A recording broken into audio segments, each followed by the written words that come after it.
অন্ধকার কবর। আল্লাহর নবী কয় ওই বান্দা যদি আমি আল্লাহর প্রশংসাকারী হয়, আল্লাহ তাআলার ইবাদতকারী বান্দা হয়, ওই বান্দার চেহারার মধ্যে বিওয়াজিকা নূর, এমন একটা নূরের তাজাল্লি আমার আল্লাহ তাআলা জ্বালায়া দিব। রহমতের ফেরেশতারা বান্দার কবরে আসার আগে বান্দার কবর চেহারার নূর দিয়ে আলোকিত হয়ে যাবে।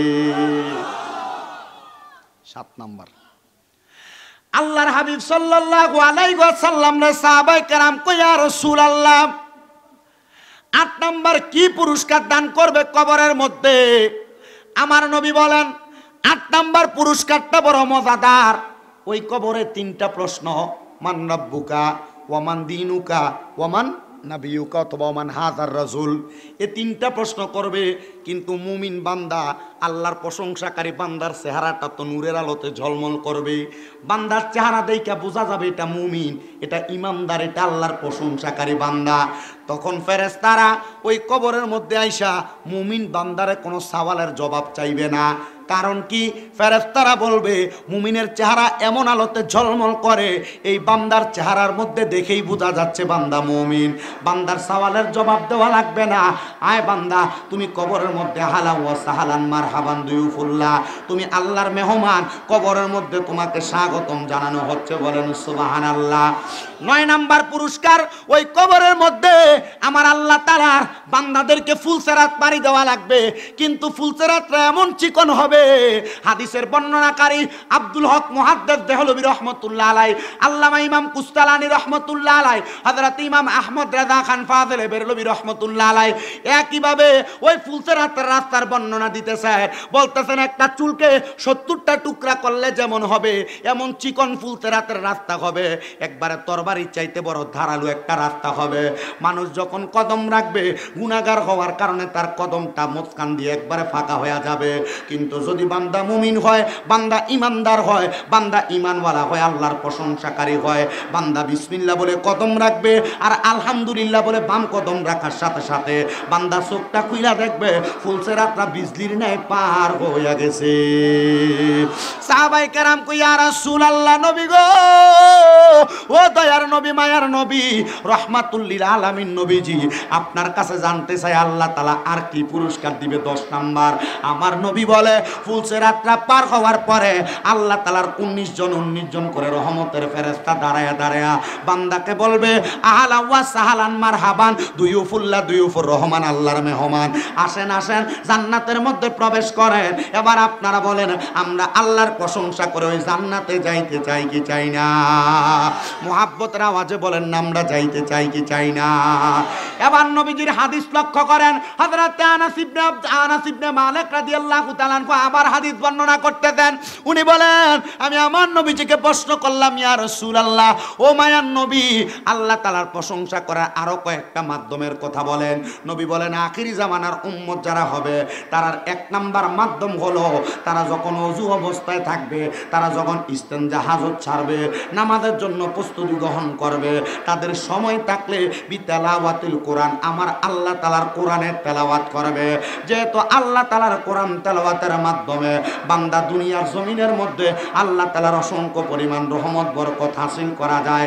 আসেন আমরা মুহাব্বতে আল্লাহ তাআলার রহমত বরকত হাসিল করার জন্য উচ্চ কণ্ঠে আল্লাহ তাআলার কোরআনের তেলাওয়াত করিয়ার পড়িয়া আউযু বিল্লাহি মিনাশ শাইতানির রাজিম, বিসমিল্লাহির রাহমানির রাহিম। দিকে একটু ধাক্কা দিয়ে মুহাব্বতে আল্লাহ তাআলার একটু ইসমে জাতের জিকিরে মশগুল হয়ে যান। আল্লাহ আল্লাহ আল্লাহ আল্লাহ আল্লাহ আল্লাহ আল্লাহ আল্লাহ, দয়াল নবী বিনে আপন বলতে কেহ নাই জগতে মারহাবা।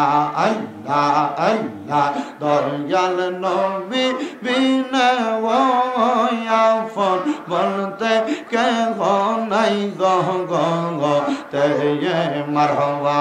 আল্লাহ আল্লাহ, বেবে দেখি সব বিদেশি, বেবে দেখি সব বিদেশে মিশে মায়ার জগতে আপন বলতে কেহ নাই জগতে আমার দয়াল নবী বিনে আপন বলতে কেহ নাই জগতে মারহাবা আল্লাহ আল্লাহ যারা তোমার অতি গয়া পন তারা সবাই মিলে মিশে পড়াইবে কাফন মারহাবা আল্লাহ আল্লাহ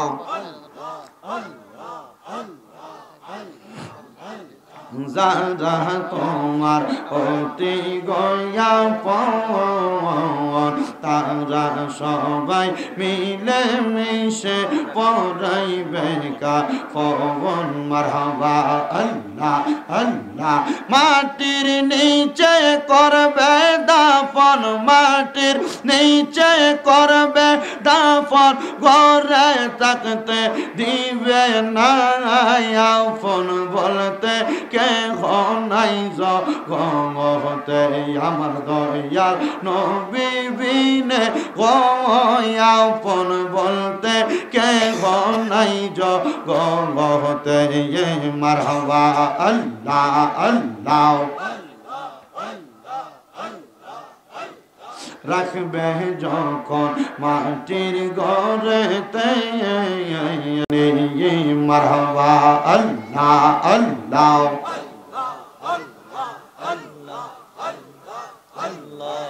লা ইলাহা ইল্লাল্লাহু মুহাম্মাদুর রাসূলুল্লাহ সাল্লাল্লাহু আলাইহি ওয়াসাল্লাম। সবাই জবান খুলে মুহাব্বতের আওয়াজে পড়ি আলহামদুলিল্লাহ।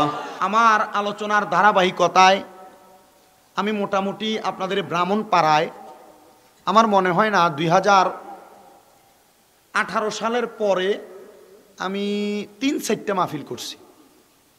তবে আমি এতটুক বলি, দেশের বিভিন্ন জায়গায় ওয়াজ মাহফিল করার কারণে আমি আমার জবান দ্বারা যেই কথাগুলা বলি, আমি আমার প্রত্যেক শ্রোতাদেরকে এতটুক বলে দেই, আমার এই কথা থেকে আপনার কাছে যেইটা মনে হবে যে মানলে আপনি উপকার পাবেন, উপকৃত হবেন, এটা আপনার কাজে লাগবে, আপনি আমার সেই কথাটা মানবেন।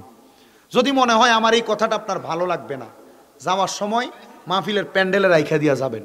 তবে এতটুক মনে রাখবেন, আমি আমার জবান দ্বারা যা বলবো আল্লাহর কোরআন, রসুল পাকের হাদিস এবং কোরআন হাদিসের সংমিশ্রণে ওলামাই কেরামের ইজমা এবং কিয়াসের ভিত্তিতে যা কিছু যাচাই বাছাই করে এই পৃথিবীর মানুষের কল্যাণের জন্য কিতাব আদিল্লার মধ্যে প্রমাণিত সৌরভ রেখে গেছেন, আমি সেখান থেকে আপনাদের কাছে কিছু কথা বলবো।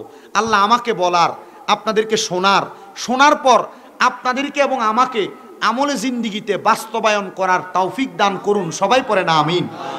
তো যেই কথাটা বলতেছিলাম, আমি একটা আয়াতে কারিমা আল্লাহ তাআলার কোরআনুল কারীমের এক অংশ থেকে শেষ অংশ পর্যন্ত 3টা আয়াতে কারিমা আপনাদের কাছে পেশ করেছি। এখান থেকে আল্লাহ তাআলা কোরআনুল কারীমে ঘোষণা করছেন, ইয়া আইয়ুহাল্লাযীনা আমানু, হে যারা ঈমানদার, ইত্তাকুল্লাহ, তোমরা আল্লাহকে ভয় করো। বলেন কাকে? আমরা কি আল্লাহরে ভয় করি?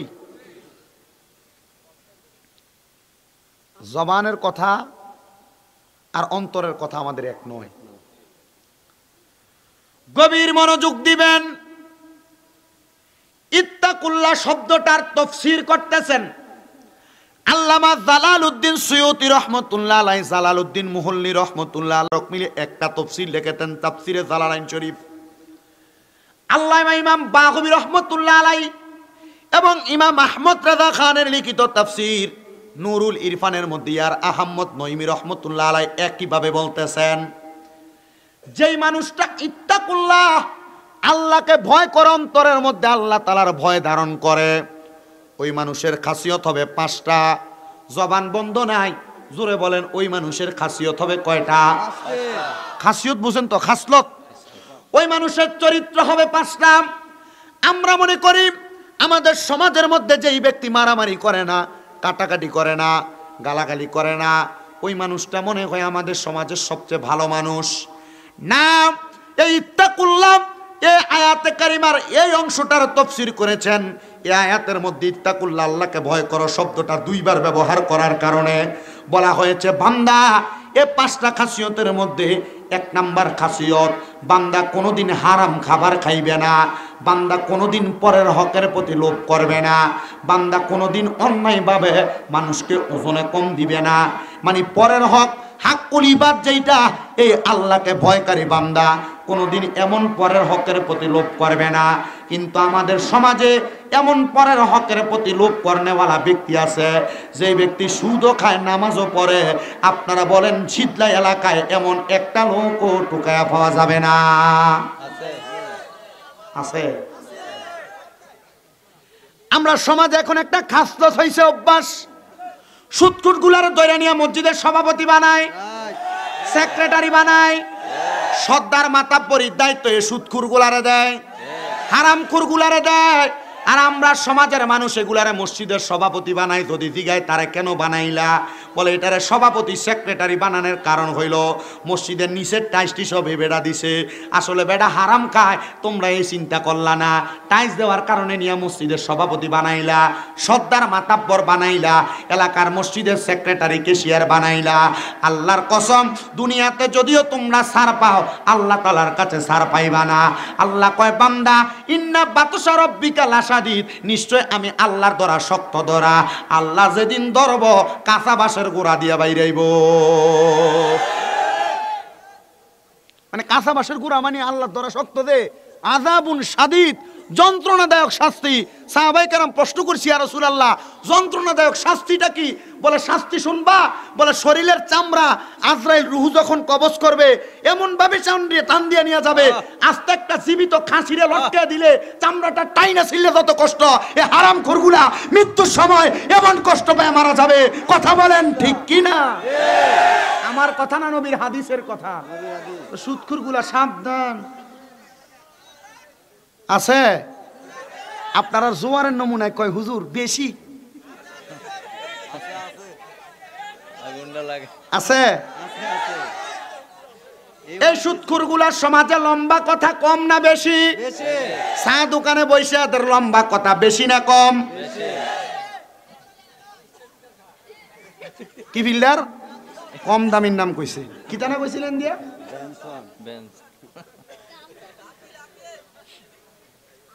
আমারও কইতেন দেন, আপনারা ঠিকঠাকটা ঠিক মতো কইেন। শুধু ইত্তাকুল্লাহ এই শব্দটার দ্বারা বয়ান করলে আল্লাহর রহমতে এলাকা হারাম করে একটা বাদ করতো না। শুধু ইত্তাকুল্লাহ একটা শব্দ, সরি দুইটা শব্দ,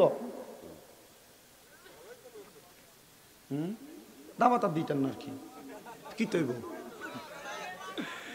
বসেন আপনারা মনোযোগ দেন।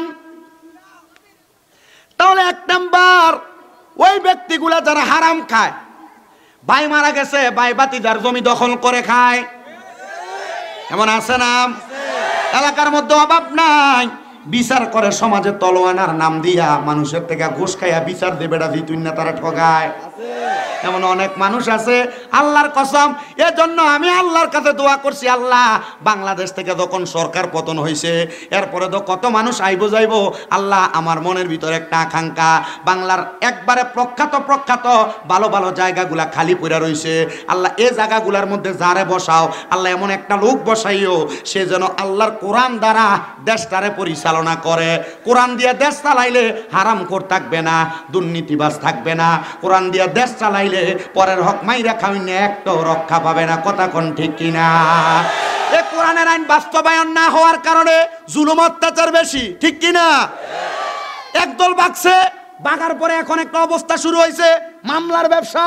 মামলা দেয় 3 লাখ দে, তোর নাম কাটাই দেন। তো লাভ হইল কি, একজন চলে গেছে, আবার আপনি এটা করে আবার আপনি তাদের সাথে এখন যেটা করতেছেন একই দইল।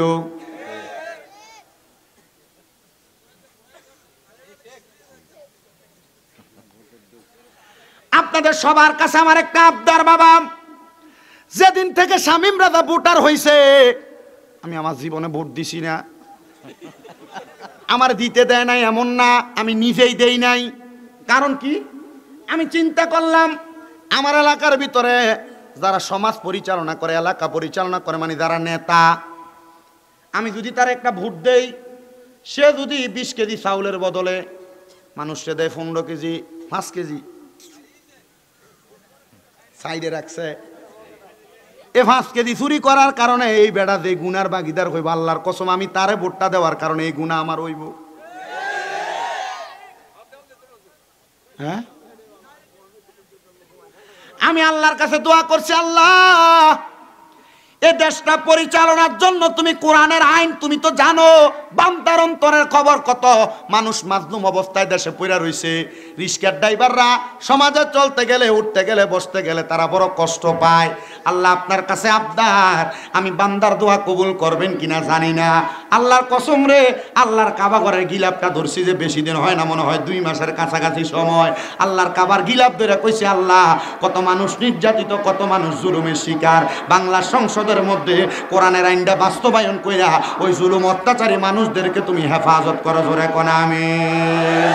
মুসলমান ইমানদারেরা, বলতেছিলাম তাদের কথা যারা জুলুম করে, অত্যাচার করে, দুর্নীতি করে, পরের হক মেরে খায়, সুদে টাকা খায়, হারাম টাকা খায়, ওজনে কম দিয়ে খায়, এমন লোক সমাজে একটাও নাই। আছে? এমন লোকের অভাব নাই। ও মুসলমান, আমি আপনাদের কাছে জানাইতে চাই, আল্লাহ তাআলা কয় বান্দা এই মানুষগুলো আমারে ভয় করে না। যদিও দেখে তারা নামাজ পড়ে, যদিও দেখো তারা রোজা রাখে, দেখবেন সুদকুর ঘুষকুর গুলা সাদা রঙের একটা ফাতলা পাঞ্জাবি লাগায়, মসজিদে সবার শেষে যায় খুতবার আগে দিয়া, ইমামের সামনে যাবার জন্য 10-15 জন দিয়া সামনে যায়। আছে না? ইমাম সাহেব ধমক দিলে স্যার কি নাই, ডাক দিলে স্যার কি নাই।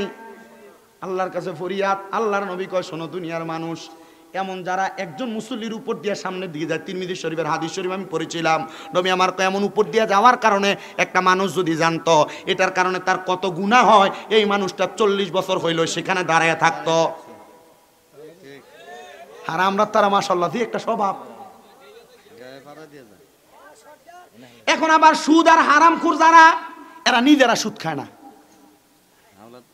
না না না, আমরা কুদুর কইতাম না, এরা কইব হুজুর ওয়ার যদি আমরা এলাকার লগে মিলে গেছে, দক্ষিণ শীতলের লগে টিচার মানুষ, ওনারা তো জানে না স্যার, আমরা কিন্তু রাগ করি না, কারণ ওনারা যারা আছে মোটামুটি আমার থেকে বয়সে যেহেতু বড়, শিক্ষার দিক দিয়েও বড়, কিন্তু আল্লাহ তাআলা এই শক্তির কারণে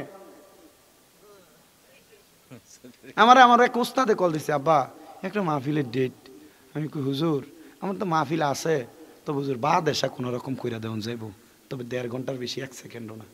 হুজুর কয় আরে বেটা 1 মিনিটের লেগে তুই দূর আমার মা তোর ওয়াজ শুনে আমরা এলাকার তোর দিয়ে দোয়া করাই দাও। আমি হুজুর আমি দোয়া করতাম, আমি গুনাহগার, মক্কা মদিনা যাই আইসো তো, এখন দোয়া করলে তাড়াতাড়ি কবুল হইব, তাড়াতাড়ি রেখে দে মাহফিল। আমি কিছু ঠিক আছে হুজুর, আপনারা নিয়ে শেষে একটু দোয়া করবো, রাজি আছেন না ইনশাল্লাহ? কষ্ট হইব আপনারা? আর আমি নিয়ত করছি, আমার চুলডি নাই, একজন ঘরে যাইতে পারলা চিন্তা হুজুর চুলডি, আমি কইছি ভাই চুল রাখা যেমন সুন্নত, মক্কা মদিনা যায় হজ করে সাফা মারো, সাই করে বাইরে চুলটা কামানো আরেকটা সুন্নত। 10 দিন মক্কায় ছিলাম, আল্লাহর রহমতে আপনাদের দোয়ায় এই 10 দিনে 10 উমরা করছি। আমার সাথে লন্ডনের মনচেস্টারে থাকে, আমাকে ছেলে ডাকছে, আমার এক বাবা সাইদ কবির সাহেব উনিও ছিল, এবং আমার এক মা ছিল, উনি কইছে তোমার শরীরে শক্তি আছে, তুমি করতেছো আলহামদুলিল্লাহ। কত মানুষকে দেখছি আমার সাথে, রিয়াদ থেকে দাম্মাম থেকে আজকে আমার সাথে উমরা করবে, উমরা করতে যখন ঢুকে দেখি আবার দিকে চাইছে কান্দা দেয়, কথা বলতেছে কিন্তু চোখের পানি বায়া বায়া পড়ে। আমি জিগেলাম কান্দেন কা? কৌজুর আমনে কান্দেন কা? আমি যে কান্দি আমি নিজেও জানি না, চোখের পানি যে পড়ে নিজেও বুঝি না। তো জিগেলাম আপনি কান্না করার কারণ কি? কৌজুর কান্না করি এই কাবা ঘরটার সামনে এলে কি লেগে চোখের পানি পড়ে। আর একটা লগে আসিল মেজবা, তার জিগেলাম তুমি কান্দো কা? হুজুর আমার মা আমার আব্বা বড় কষ্ট করে ফাটাইছে, আমার মার আমার আব্বার দেওয়া একটা গলার চেইন বেচ্ছা দিছে, আমার আব্বার গাভীর দুধ দোহানুর গাভীরা বিক্রি করে দিছে, বাব্বা আমারে এয়ারপোর্টে নামাই দিয়ে গেছে, পুত্রে টাকা পয়সা লাগতো না, মক্কা মদিনার দেশে যেহেতু যাস টাকা কামাই করলে একদিন আমরা আব্বা আম্মারে মক্কা মদিনা আনিস। হুজুর মক্কার সামনে আসলে কান্দি কেন জানেন? বিদেশ আসার 3 মাসের মাথায় আব্বা মরে গেছে, 6 মাস 7 মাসের মাথায় আমার আম্মা মারা গেছে। হুজুর আমার ব্যাংকে এখন এমন টাকা, আমার মালিক উনি আমাকে মাসে একবারে বাংলাদেশের টাকায় 2.5 লক্ষ টাকা বেতন দেয়, কিন্তু হুজুর আমার টাকা খাওয়ার মানুষ নাই।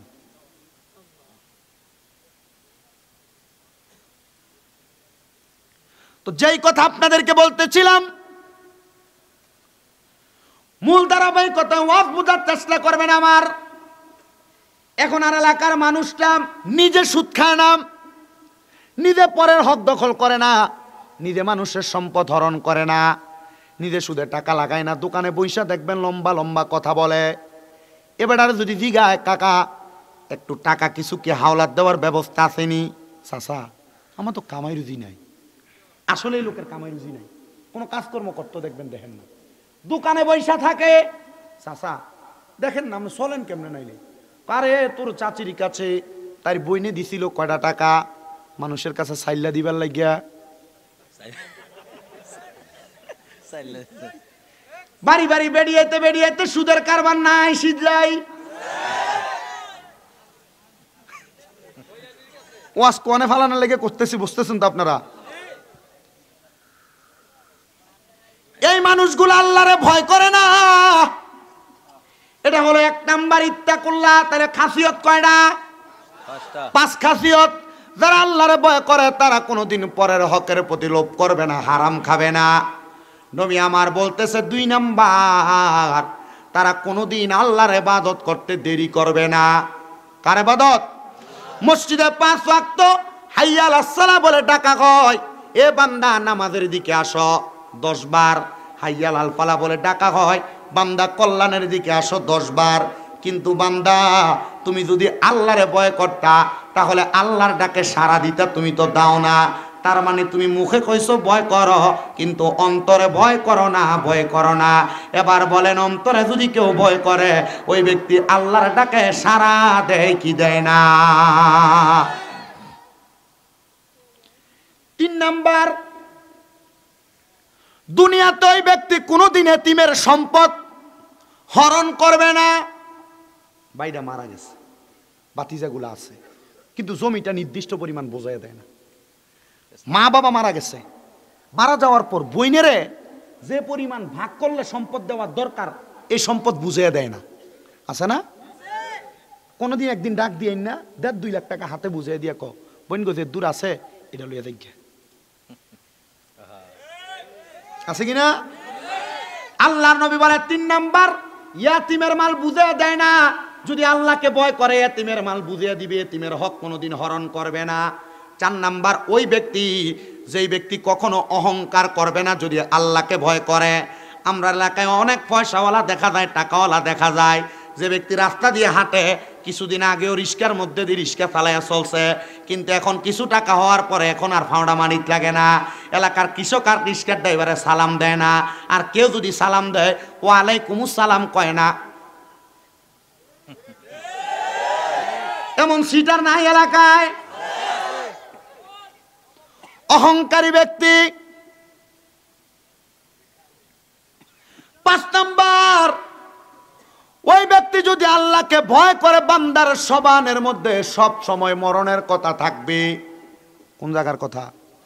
মরণের কথা থাকবে। এই জন্য আশেক কয় রে চোখেরই পলকে তুমি হতে পারো লাশ, চিরতরে বন্ধ হবে তোমারই নিঃশ্বাস, হবে এলান তোমারই নাম মসজিদের মাইকে, হবে এলান তোমারই নাম মসজিদের মাইকে, বাড়িওয়ালা নাই রে বাড়ি নাই রে দুনিয়াতে, বাড়িওয়ালা নাই রে বাড়ি নাই রে দুনিয়াতে, তোমার বয়ে থাকতো মানুষ ছিল বাহাদুরি, ভাবনি হাওয়ায় ওরা তুমি যে রঙিন ঘুরি, সুতোয় টানে দিলে মালিক, সুতোয় টানে দিলে মালিক পারবে না তাকিতে, বাড়িওয়ালা নাই রে বাড়ি নাই রে দুনিয়াতে, বলেন বাড়িওয়ালা নাই রে বাড়ি